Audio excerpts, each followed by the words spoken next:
as you can see, I finally put up my Christmas decorations. Finally, she says it's only been like less than, or just over a week since Thanksgiving, since when I'm recording this.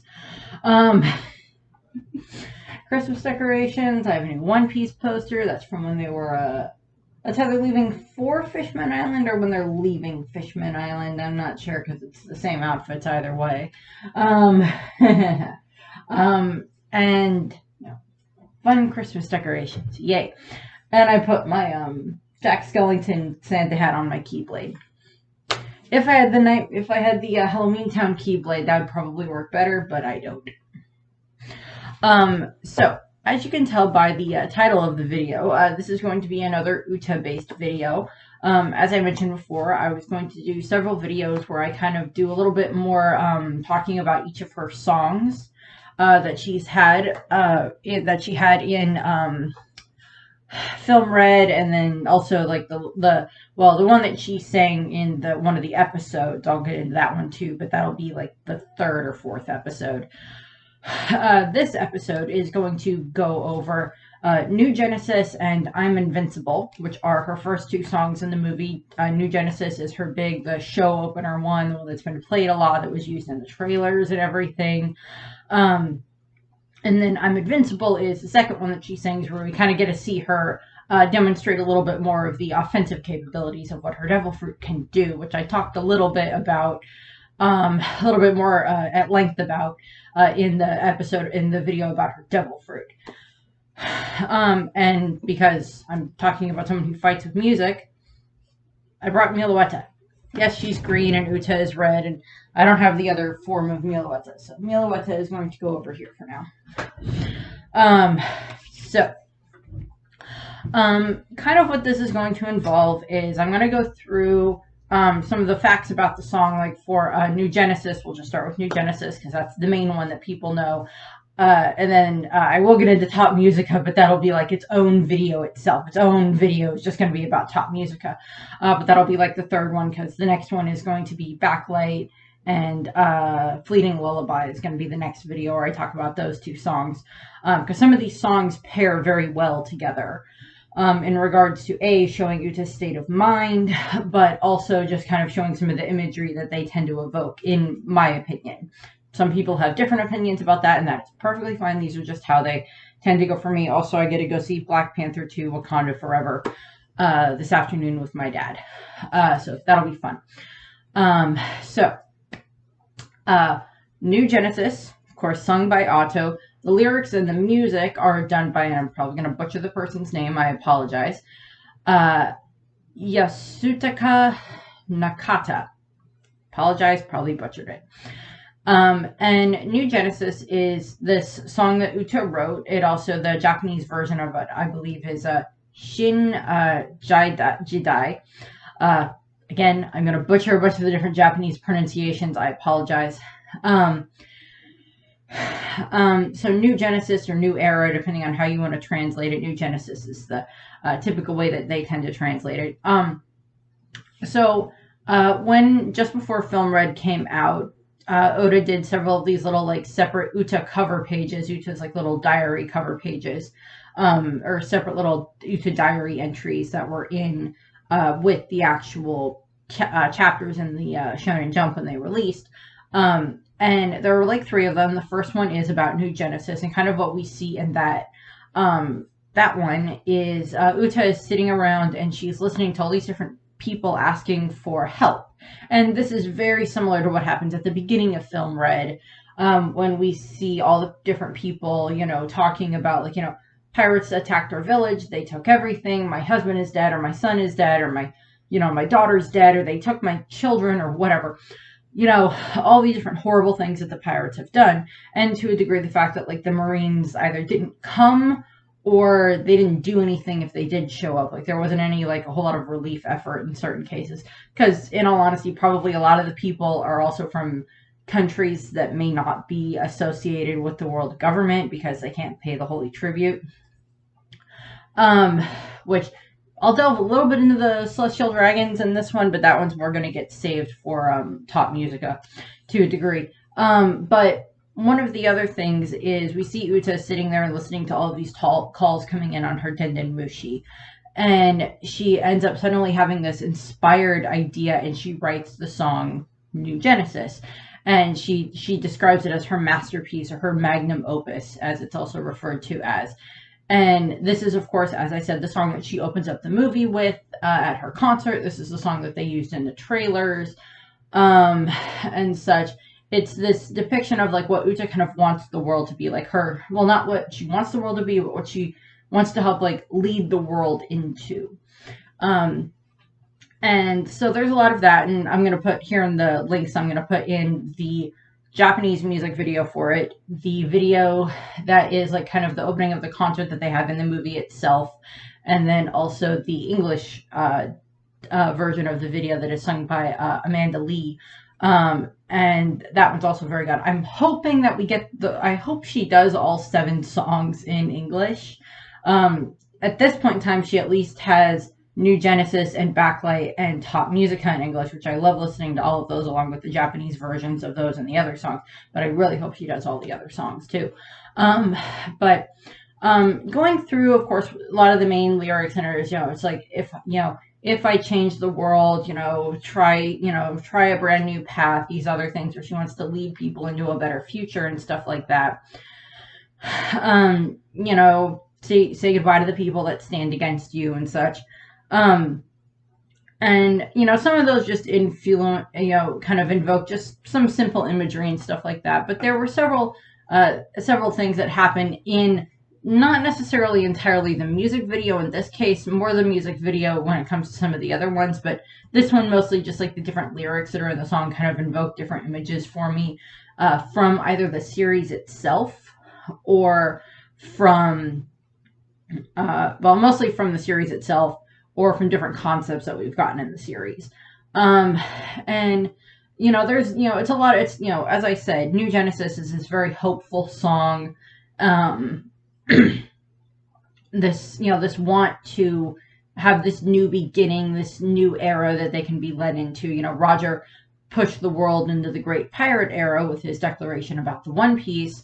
And it seems to a degree, pretty strong degree, considering the fact that now 2 Yonkos have fallen that were part of the old guard, as they put it, and 2 new Yonkos have come into play, one being Luffy and the other being Buggy. Still, 2 of the old guard have been pushed aside, and Shanks is still there, and he's kind of a representation of the old guard, but he's also hasn't been a Yonko as long as Kaido and Big Mom or Whitebeard were. I think he's only been like a Shinigami. That was wrong. I have bleach on the brain too. Sorry. Shanks says a Shinigami. Oh, I'm sure that'd be an interesting concept. Shanks has only been a Yonko for, I think they said like 4 years at the time when Luffy starts his journey. So about 6 years at this point in time. So, there's that concept of like, the old guard is passing away or being dethroned, and now the new era is coming in with, being led by Luffy, whether or not he likes it or not, it's being led by Luffy, given things that he's like, I don't want to be a hero. Just like, no, you may not want to be a hero, but you're going to help a lot of people in the process, regardless of whether or not you're a hero. One of the other things that gets invoked is, do you want to play a real game, unfurl the chain? I kind of just see this as something that's definitely a representation of, or in my opinion, of the Celestial Dragon slaves, of, how enslaved the world has become to the Celestial Dragons, between, the Celestial Tribute, the Holy Tribute, as I mentioned before, where, the countries have to pay a certain amount to be able to be part of the world government, and that the Celestial Dragons can literally do anything that they want, with no repercussions, pretty much. We see that quite a bit in the series, or like, repercussions of that throughout the series. So there's that, just let me live inside a dreamland. I put this as 2 representations here. One is, like, I kind of put Totland because I kind of have Totland on the brain because I'm watching through that in the English dub right now. And that is, this, Big Mom has built like this, what to a degree could appear to be like this dreamland, with all the homies, with, all these different races living together. And on the surface, that is what it is. And it's this representation of what she kind of wants her dream to be. But as we, of course, know, it's not quite as happy and, carefree as one would assume just by taking a glance at it to a degree, with its, all the color and beauty and everything like that. And admittedly, parts of Totland are probably quite beautiful. It's just, unfortunately, there's a lot of danger and a lot of life-threatening things inherent with this, with either A, having Big Mom around, or B, dealing with, the the soul tax, or the leave or life type of a situation that's there. And so we have all of that. And that's one kind of imagery that it tend to evoke for me. The other one is, of course, Uta's just dream power herself when it comes to using her devil fruit power, that she can put people to sleep and put them into what appears to be this, perfect dreamland with, anything that they need, she can give them in regards to food and, liquor in Zorro's case, and, stuffed animals and clothes and anything else that you might need in this world, Uta can provide for you in her, in her song world. So there's that imagery as well that I kind of wanted to point out. Down the line, we do get the, want to be free and let a brand new era dawn. Pretty much anything in One Piece that has dawn in it at this point in time, Romance Dawn, Dawn Island, take your pick, the dawn of the world, all of those images are very, evocative in One Piece, and the fact that it's like, the dawn seems to be part of the will of D. That doesn't mean that the will of D stands for dawn, obviously. That doesn't mean that, but there's a representation there that it may have something to do with this new dawn, particularly with, like, the image invoking, Toki with, you are the night unaware of the dawn, with everything that's with everything that happened in Wano. And the fact that Luffy seems to be, regardless of whether or not he wants to, the smiling joy boy kid, rubber boy over here, is very much, kind of leading, part of leading this charge. That's not his intention, but that's what happens. And, that's another image that tends to be evoked, this new world type of a thing. One of the other ones is, this boundless music brings transformation. Messages in song reach even further. This, I think, has two meanings in it. Or at least, in my opinion, has like two meanings. One, the, messages in song reach even further. This is probably a reference to the fact that not everybody in the One Piece world can read. Yes, they have the news coup and the World Economic Times, that Morgans is able to use to, send news all over the world and everything like that. So we know about that. But not everybody can read. And even if you can't read, that doesn't mean that you can't learn a song and pass the song down, which goes into the other part of this, which is where I want to point out Binks Sake. So many people, and I'm kind of one of them at this point in time, think that Binks Sake is this song that has been passed down since the Void Century. We know that Luffy learned it from Shanks. We know that Luffy learned it from Shanks because Shanks probably learned it from Roger. And we know that Brook knows it because it was a big song when him and his crew were around 50 years ago. So that's why Brook knows it, and he's confused as to why Luffy knows it. But Luffy's like, oh, well, I learned it from Shanks and everything and such. So that, like, shows that bridge, that, that gap that happens there where, like, Luffy still knows this song. And they have on the CD, they do have Uta singing Binks Sake. That's also there as well. So yeah, there's that.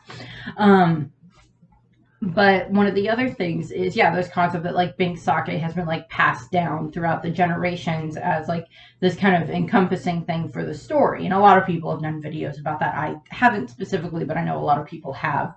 And they're I can see where they're coming from with that. And such. So it's this concept that, in my opinion, it's this combination of a concept that, like, Uta can sing this song, this new era song, and want to bring the world into a new era. And in doing so, she, people, even if they can't necessarily read, they can still learn the song and sing the song with Uta and get inspiration from that. And then, of course, Binks Sake gets brought in there as well. And then there's Say goodbye to everything that's weighing us down. Transcend beyond reality to colorful worlds of music. We need to keep on rising. Now, this one's a little bit more of an abstract one and to a degree, but I kind of see this as possibly a reference to Fishman Island, as in not necessarily Fishman Island itself getting raised up out of the ocean, but the people of Fishman Island on the Noah getting pulled out of the ocean and getting brought to the surface where they can then live on the surface with everybody else when, when the red line is destroyed or whatever happens. So there's that. That's kind of that's what that imagery invokes for me. And then there's in the very next verse, and no, don't worry, I'm not going to be singing any of this because I'm not the best singer in the world, and I will not subject you to me singing. Close your eyes and take my hand. We're running together. We don't have to live like this. I know you can all do better. I sing for liberation. That I sing for liberation is the line that stands out the most to me in that part of the song. And I kind of put that as, obviously there's, with One Piece, with everything that happened with Luffy awakening his devil fruit and kind of the proclamation that we got from Zunisha and everything, that the drums of liberation are brought with Joy Boy, that they are Joy Boy's heartbeat, and that now that is Luffy's heartbeat when he goes into his, Gear 5th form. And that, that kind of representation that, these drums of liberation that will, be used to, move the world forward, that Luffy, as this representation of Joy Boy, as Nika, will be able to, help with, furthering that goal. Again, kind of whether he likes it or not, he's still probably going to do this because it's going to turn out of like, he wants to get to the One Piece, which is on Laugh Tale, which will involve them, getting there. And then, of course, because it ties into Robin's dream of wanting to learn about the true history, Luffy will then sit and listen to her explain the true history as she reads it to them on the poneglyphs that are there, the same way that, Roger listened to Odin explain to them the true history of the world and, the Void Century, and we'll learn about that. And Luffy will learn about that in the process. And then, at the same time, he's going to end up wanting to fight Blackbeard because Blackbeard is one of the reasons Ace is dead. So he wants to topple Blackbeard. And then, of course, he wants to go and topple, he's not happy with the Celestial Dragons by any means, just because of how much pain they've caused in regards to people that he likes, because he does care about Boa, and he knows that the Celestial Dragons caused a lot of problems for, Hancock and her sisters. And then just other people in general. He knows about, stuff to do with the fishmen because of, Jinbei and everything. So there's those issues. And for Luffy, it's going to be, he's also going to want to go and take down Akainu, specifically, Sakazuki, because he's the one that killed Ace. There's all of that. And the fact of, also, if you want, you can throw in Sword in with this as well, because Kobe is his friend. And Kobe is currently captured by Blackbeard, and that's going to be like another reason he might, go and fight Blackbeard. Also, depending on what happened with Vivi and the world government, if he finds out that the Celestial Dragons, specifically like the Gorosei or something, were one of the reasons that Vivi's father died. Yeah, Luffy didn't know Cobra very well, but he liked Cobra during the time frame that he did get to know him in Alabasta.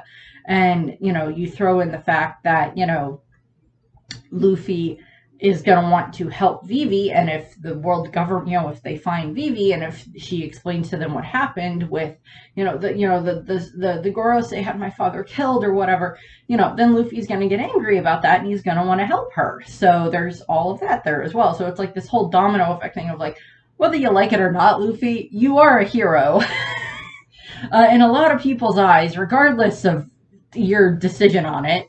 You've done the right thing a lot of the time. Create a new world, if I change the world, new paths, all these other things that get brought in there, into the song and everything. And then, the last two lines of it are the last lines of it are, this boundless music brings transformation, messages and song reach even further, a new genesis.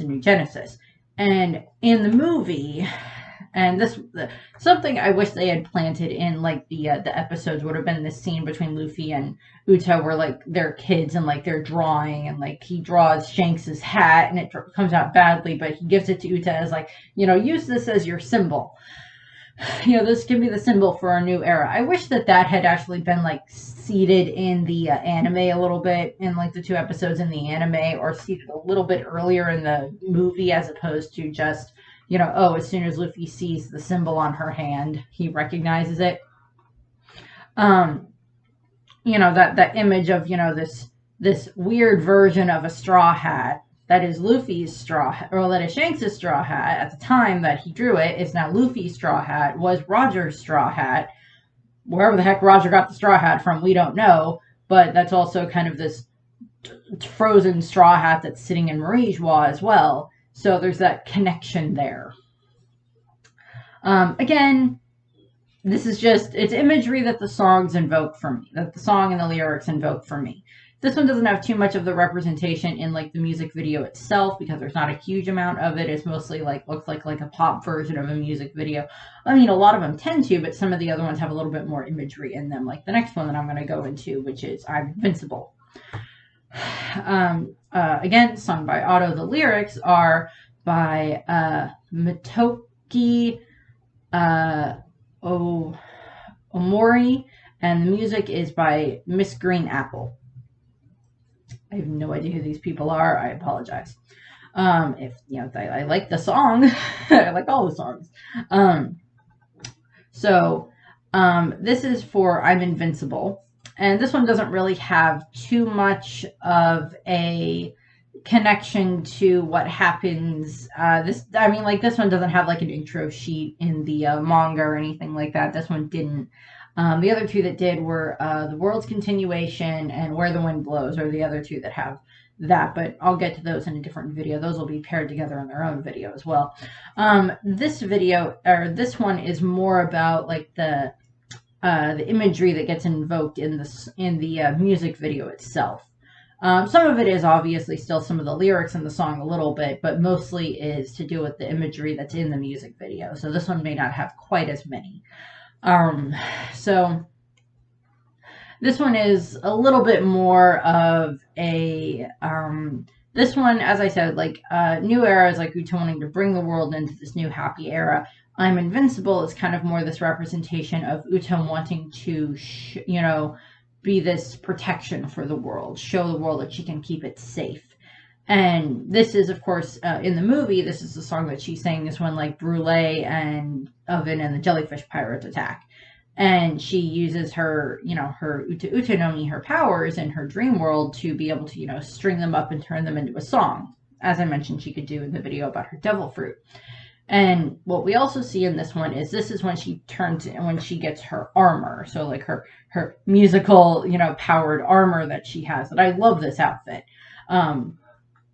And she uses that, and it's this, representation of, I'm invincible, tends to show this, powerful, this, I'm strong, I can protect you and everything, and that's what we get there, and that's why she has her armor. Also, when I'm listening to this song, and for some reason, I don't know why, what is it? It's the Sia song. It's like, it's not I'm Invincible. It's not the name of the song, but like Invincible is part of the song name or whatever for Sia. Was on the radio a lot when this one was also playing, and when this one was like, when I listened to this one on YouTube, this one would, the Sia song would end up on the radio a lot. So it's just like, I don't know, that's kind of a similar bit there. In a certain aspect of it. And then like the other one that kind of popped into my head is the Kelly Clarkson, the Invincible one there. That one also just pops into my head a lot when I'm hearing this song. But her armor is the main thing that tends to get invoked in that one, because she wears the armor when she's dealing with Brulee and Oven and everything, and like shows what she can do in that regard, in regards to trying to keep people safe in that way. And then we get into later on, it's, if you're hurt and you need me, I'll always be there, I swear. This just kind of goes into her wanting to, protect as many people as possible. And this goes a little bit into part of her mindset in regards to, you know, as long as I keep singing, everybody will be happy. And parts of this is more to do with, as I think Oda stated in notes about Uta, she doesn't get the difference, you know, she doesn't see that there's a different, or that she thinks there's a difference between like going into the virtual world that she makes and then like being stuck there and then death. So she doesn't quite get that that's not quite all the same, or that that's two different things. You know, that's why she wants to, you know, put as many of the population as possible into her dream world, and then she intends to die, and then they can stay there, is her thought. You know, she can, you know, commit kind of genocide, but that's not quite Uta's. Uta's not in the right headspace at this point in time, between the mushrooms and other things that have happened that I will talk about in a moment with this song. But we see a lot of that. She wants to protect people. You know, inspire people as well, give them this, you know, this beacon of hope to a degree. And then later on, at one point, we see her, part of it has her, through this path, though this path has twists and turns, I will walk in it. There's so much I'll learn. And then I know the long way around, but there's no way I'm backing out now. So this stanza, whatever you want to put it as, this verse, during this part of the music video, we see her sitting on an elephant. And elephant, pretty much with One Piece, that kind of just basically is, oh, giant Zunisha. And so there's that kind of imagery there. Like there's a whole, you know, Zunisha was a friend of Joy Boy. And, you know, as I mentioned earlier, Zunisha is one that pointed out, oh, the drums of liberation have returned. Joy Boy has returned, and that was Luffy. And, you know, that Zunisha's crime was most likely the fact that it helped Joy Boy. And that's why it's been forced to roam for, you know, the past 800 years or so. And, you know, we see a lot of that. This imagery of, you know, this person sitting on an elephant being friends with the elephant. Because Luffy is now hopefully friends with Zunisha through Momo, and everything, and Zunisha will want to continue to help the Straw Hats in this regard, help, you know, Wano. The other part of this is I wanted to point out Pedro.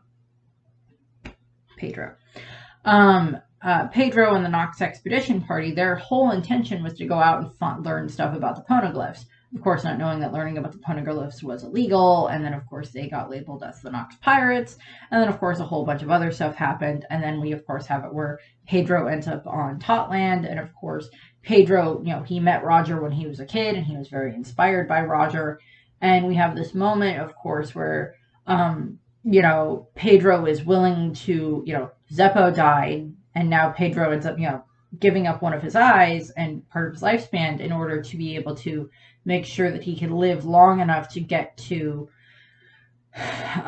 where, you know, where he can see the new dawn. Unfortunately, via things that happen with Perospero near the part of the Totland arc, we know that unfortunately does not happen. And as much as they do the whole thing with Pound and Pell and such, I really liked Pedro, but I don't think he's coming back. I kind of think, I don't know really what to say about a lot of that, but I don't think Pedro is coming back. But, you know, he gives this very similar speech multiple times when it comes to him, you know, his faith that he has put into the Straw Hats, into Luffy, into what he's seen them do. You know, they saved my country. You know, I believe that Luffy and his crew will be the ones to bring on this new dawn, this new era. And, you know, it's like, I may not live to see it, but I know that it will happen. And we see that with Pedro, with his dedication to want to, you know, help the Straw Hats with what happens with, you know, when he blows himself up and everything. Really wish he would have taken out Perospero with him. But, yeah, you get it. Kind of hope Perospero's dead now. I hope she ended him. Got ended by The giant cat with the handgun. That's literally a gun that is his hand now. I hope that happened. But we get that imagery invoked by Pedro there, in my opinion. Um, and other ones that of course sacrifice themselves in the process. This also slightly goes for Roger as well, and all the people on Ohara as well, the archaeologists on Ohara and everything. So we have that. And then of course wanting to learn just ties back into Robin, of course. And then a little bit later on, there's another image.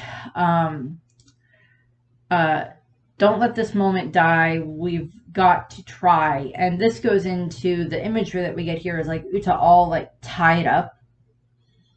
And I put this as because when she sings this song at the point in the movie, she does know that she is the one that caused what happened with Top Musica, 12 years ago. She's aware of this. That she is the one that summoned it when she sang Top Musica as a child. And she's now had that burden on her, combined with this pain that she's had from the fact that she felt like her father abandoned her. Right? Technicality, Shanks did abandon her. Oh, Shanks. There's so many things wrong with what Shanks did. So many things wrong, but it's not about Shanks. But we have that moment where she just looks like she's all tied up and like bound by this guilt from everything that happened to Top Musica when she was a child. Now that she's aware of it, and she also kind of just doesn't want to. How can I put this? I see it as what she wants to do with her powers, with her singing, is also wanting to alleviate a lot of pain of people, which is the main thing of what she wants to do with her singing and everything like that, which is a very admirable thing to do. Not the way she's trying to go about it, with like basically like trapping them all in the dream world and then keeping them there for eternity, however that works. And the next verse is literally, soon we will see a brand new era dawn. And this again is invoking the dawn of the world. This new era that'll hopefully be coming, that is going to be ushered in by Luffy, by the Straw Hats, whether he likes it or not, by the Revolutionary Army as well, with them coming into the picture, with everything with that, with Dragon that he's been working for the past 20-some years, starting with his Liberation Army, and then now the Revolutionary Army and everything, inspired again by what happened on Ohara. And we see all of that. And that's just something else that's also, invoked there as well, with, Toki's prophecy about the dawn. And, another line in the same part is, to change the way it's done. And that's, that's kind of this representation of like Luffy and the Revolutionary Army again in that regard. All these other kingdoms that are trying to find a better way of doing things, or that have found a better way of doing things. Drum Island, Alabasta, Water 7 was already fine. It wasn't being run badly. Same thing with like Alabasta. It wasn't being run poorly. It just ended up being saved, unfortunately, from Crocodile. Drum Island is better now that Dalton is in charge instead of Wapol. Go into Wano is now so much better now that Orochi and Kaido are not in charge, and hopefully things are going to improve a lot more now that Momonosuke and Hiyori are back in charge and able to help with that. Dressrosa is better now that the Riku family is back in charge. So there's a lot of that of like in this wake of what Luffy has done, or in the wake since the Revolutionary Army was involved on Dressrosa as well, with Sabo and Koala and Hack there, of course. So we have that. We keep repeating our mistakes. This is just kind of pretty much just, in my opinion, a reference to the world government and the Marines, that the fact that they just keep this world order going, that the Marines continue to just allow the celestial dragons to do whatever they want without any repercussions, without any, anything that, prevents them from doing so. And such, and Uta just blatantly points that out in the movie when she's dealing with Charlos, and like his bodyguards and the other Marines that are there are just like, you let this idiot do anything that he wants simply because he's a celestial dragon, and you don't see the problem with that. And it's kind of like well, it's not that we don't see the problem with it, we just can't do anything about it. I'm like, no, you can do something about it. You can shoot him, or you can lock him up. But that would just cause an even worse incident to happen, probably. But then it's, the cycle's got to break. It's time to work through all the pain. What this kind of invoked, in my opinion, is Milzigard. Is the fact that he was the celestial dragon. Well, he still is a celestial dragon, but that he was this typical celestial dragon when we were introduced to him in the flashback with Fisher Tiger and Orihime from Jinbei, where we get this, that he was this, horrible, snobby, spoiled brat celestial dragon that, oh, my fishman slaves are gone, so I'm going to take my ship down to Fishman Island and I'm going to get them back. And then, of course, between meeting Orihime and seeing everything that she's done, and then, speaking with her more and more, that's when, he changes so much. That's when he starts to change and actually see himself as an actual human, as opposed to this godly figure that he is not. And this has led to him, of course, protecting Shirahoshi when they were at the reverie. And, of course, this insert my reason to put a image of Charlos getting whacked in the face, because I will do that as any opportunity I can, to show those images. That Milzigard is this representation, and like Homing to a degree was also this representation of a celestial dragon that is breaking this chain, that is trying to use their power for good. And that is what Milzigard is representing, this breaking this chain, breaking this cycle of, just nothing but, spoiled brats, celestial dragons, and Milzigard is using his power as a celestial dragon in order to protect, Shirahoshi, in order to help things at the reverie and everything like that. So, we have that. Don't worry, I don't have too much more, we're almost done. Later on in the song, near the end of it, there's the shine a light into the dark, be a beacon. This is again like the night unaware of the dawn, the Toki quote from her prophecy and everything. That's kind of what that invokes again, in my opinion. And then the last verse of the song has a lot of imagery, both from kind of what we see in the song, a little bit from what we see in the song itself, but also from what we see in the music video, the images that are in the music video. One of them is love, that feeling that I get every time I think of you. And this has this image in the music video shows Uta, this older version of Uta, hugging this younger version of Uta. And I look at this as this childhood trauma between, this older Uta that understands what happened with all of the childhood trauma, that is kind of coming to terms with what happened with Top Musica, with being abandoned by Shanks, with, being, trapped on the island for, 12 years and everything. This older version that has gone through all of this and actually has a much better idea of what's going on, hugging this younger version of her that is probably like just this representation of like just after Shanks left, after she was abandoned on the island, she thinks her father doesn't love her or never loved her, that, all of his crew is gone, that she thinks she'll never see them again.